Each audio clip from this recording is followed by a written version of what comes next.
दोस्तों, क्या आप संगीत सीखना चाहते हैं लेकिन समझ में नहीं आ रहा है कि कहाँ से शुरू करें? क्या आपके दिल में स्वर गूंजते हैं पर रास्ता नहीं मिल रहा है? तो ये वीडियो सिर्फ आपके लिए है। आज मैं यहाँ पे आप सभी को संगीत सीखने की शुरुआत कैसे करनी है, सही तरीका क्या है, किस तरीके से हमें संगीत सीखने का जो सफ़र है उसको शुरू करना चाहिए, तो यहाँ पर एकदम स्टेप बाय स्टेप मैं आपको गाइड करूँगा कैसे शुरू करना है, क्या क्या प्रैक्टिस करना है, कितनी देर प्रैक्टिस करना है, कहाँ से प्रैक्टिस के लिए मटेरियल उठाने हैं, ये सारी चीज़ों के बारे में यहाँ पर अभी हम जानेंगे। मैं ऐसा मान रहा हूँ कि आपको म्यूज़िक के बारे में कुछ भी नहीं पता है और बिल्कुल स्टार्टिंग से मैं शुरू कर रहा हूँ। नमस्कार दोस्तों, रियाज माला में आप सभी का एक बार फिर से हार्दिक स्वागत है। एक छोटा सा निवेदन आपसे है कि आप कौन सी जगह से वीडियो को देख रहे हैं ये हमें कमेंट बॉक्स में ज़रूर बताएं। सबसे पहले देखिए, जो मैंने इसका पार्ट 1 बनाया है इस वीडियो का, इसमें मैं अभी बात करूंगा कि संगीत शुरू करने के पहले हमें अपने मन से एक सवाल पूछना चाहिए कि मुझे संगीत क्यों सीखना है। शौक़ के लिए, या कि भक्ति के लिए, या कि करियर बनाना है, या कि हमारा आत्मसंतोष है।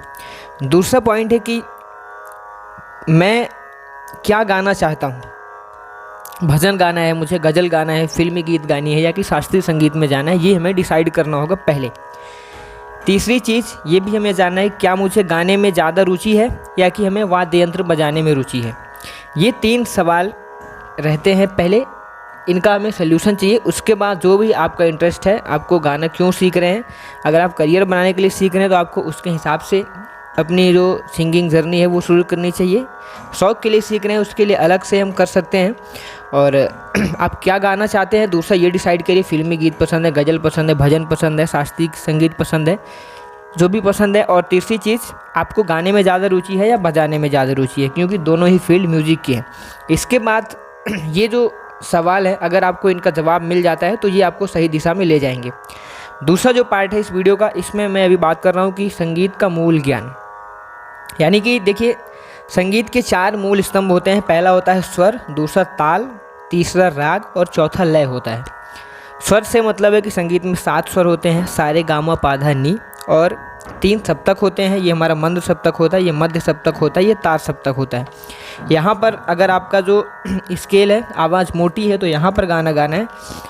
अमूमन लोग मध्य लय में गाते हैं, ज़्यादातर लोग मध्य लय में ही गाते हैं, और ये तार सप्तक होता है, सॉरी ये मध्य सप्तक और ये तार सप्तक होता है। तार सप्तक में अगर हमारी आवाज़ ज़्यादा पतली है तो हम यहाँ पर प्रैक्टिस कर सकते हैं, लेकिन ये 3 सप्तक मैंने आपको बताए।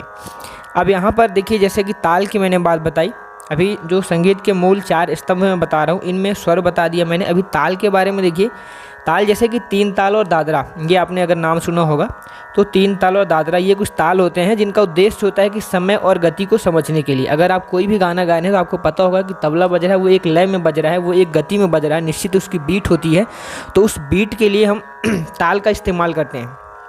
तीसरा चीज़ मैंने आपको बताया कि 3 जो मैंने 4 पिलर बताए इसके, उसमें तीसरा है राग। राग, हर राग का अपना एक मूड होता है और अपना एक भाव होता है, क्योंकि जो भी गाने बनते हैं वो हर मूड में बनते हैं, हर गाने का अलग भाव होता है, तो उस हिसाब से गाने डिसाइड होते हैं, उस हिसाब से राग बनती हैं। चौथा जो पिलर मैंने बताया वो लय।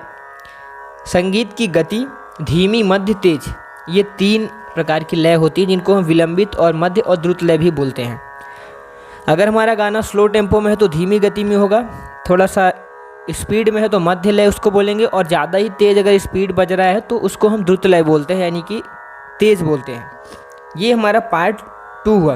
अब यहाँ पर देखिए, अगर आप ये चारों चीज़ें आप समझ लेते हैं, जो कि मैंने भी 4 पिलर्स ऑफ म्यूज़िक बताए, तो आपको यहाँ पर काफ़ी अच्छी हेल्प मिलेगी।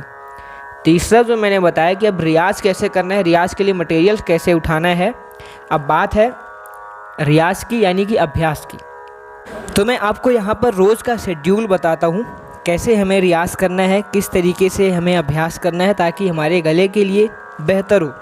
सबसे पहले जब हम रियाज़ शुरू करेंगे तो ये 10 मिनट हमें ध्यान देना है, ओमकार का रियाज़ और ध्यान करना है। हमें ओम को महसूस करना है, सा बोलना है इस ओम के बाद, और उसके बाद आकार में बोलना है, आ बोलना है। अब देखिए, आपने सा लगाया, हारमोनियम में पा लगाया, यहीं पर हमें ओम बोलना है।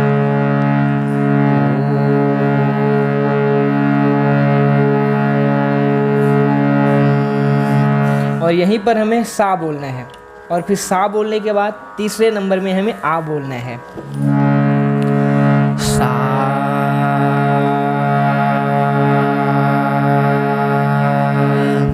और इसके बाद अब आ बोलना है।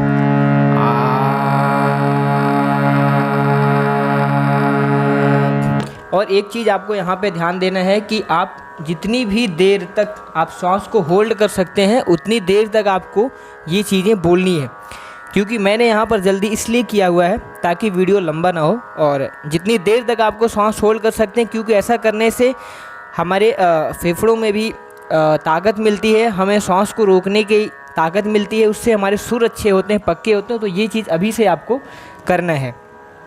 इसके बाद जो दूसरा रियाज़ है वो है कि 15 मिनट का रियाज़ होगा और यहाँ पे सरगम का रियाज़ करना है। शुरुआत में आपको मैं यहाँ पर बताता हूँ कि ये सा है, ये रे है, ये गा है, ये माँ है, ये पा है, ये धा है और ये नी है।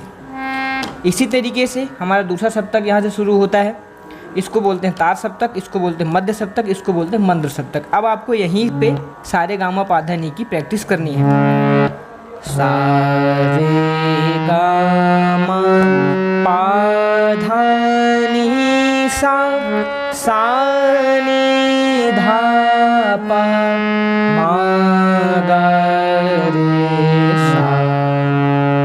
ये हमें बोलना है। इसी को आप आकार में भी बोल सकते हैं। आ के जगह सा की जगह, रे की जगह, गा की जगह आप आ बोलिए।